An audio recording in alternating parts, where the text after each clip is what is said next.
السلام علیکم and welcome viewers, دس از مرتضیٰ حسن۔ آج کا ٹاپک کچھ منفرد ہے۔ کچھ ہی دن پہلے ہونے والی ایک پریس کانفرنس میں فائنانس منسٹر نے یہ کہا ہے کہ پاکستان میں آنے والے فلڈز کی وجہ سے پاکستان کی اکانومی متاثر ہوئی ہے۔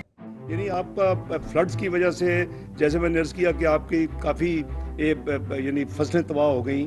ہمیں اپنا جو چیزیں ہم نارملی نہیں منانے کی ضرورت ہونی چاہیے، اس میں گندم ہے، اس میں ہمارے کچھ یعنی اور چیزیں پلسز ہیں اس میں، تو یہ چیزیں وہ ہیں جس کی وجہ سے ہمیں آبویسلی فارن ایکسچینج خرچ کرنی چاہیے، تو کی ہے۔ پاکستان کا اکنامک کرائسس ہر گزرتے دن کے ساتھ بدترین ہوتا جا رہا ہے، مگر اس پر کلائمیٹ چینج یا گلوبل وارمنگ کا بھی اثر ہے۔ اب سوال یہ ہے کہ گلوبل وارمنگ کا مطلب کیا ہے؟ گلوبل وارمنگ کا مطلب ہے کہ زمین یعنی ارتھ گرم ہو رہی ہے، یعنی ٹمپریچر بڑھ رہا ہے۔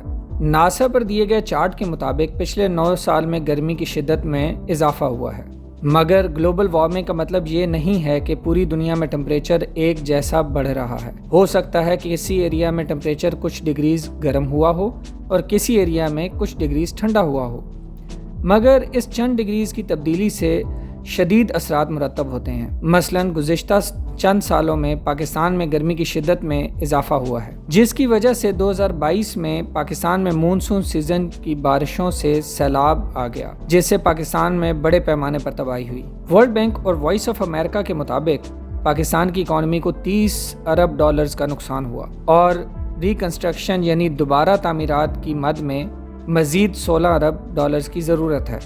ان تباہ کن سیلابوں کے نتیجے میں 3.3 کروڑ لوگ متاثر ہوئے اور کئی ہزار اموات ہوئیں۔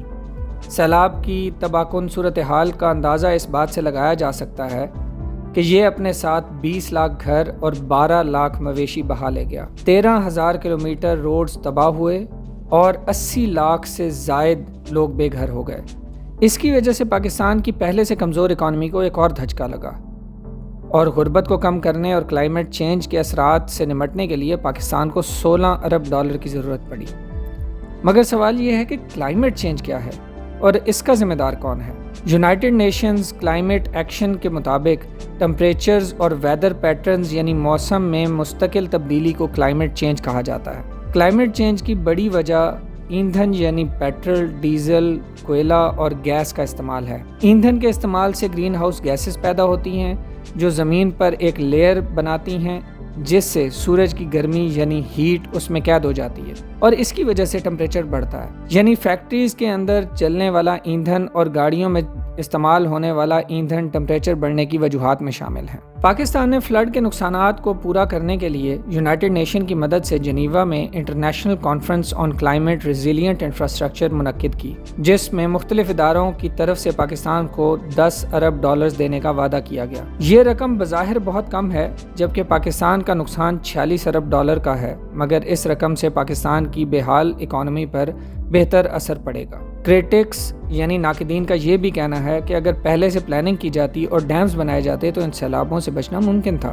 گلوبل وارمنگ سے بچنے کے لیے جنگلوں میں اضافہ کرنا ہوگا اور گرین انرجی یعنی سولر، ہائیڈل اور ونڈ سے پیدا ہونے والی انرجی کا استعمال زیادہ کرنا پڑے گا تاکہ ایندھن کا استعمال کم کیا جا سکے۔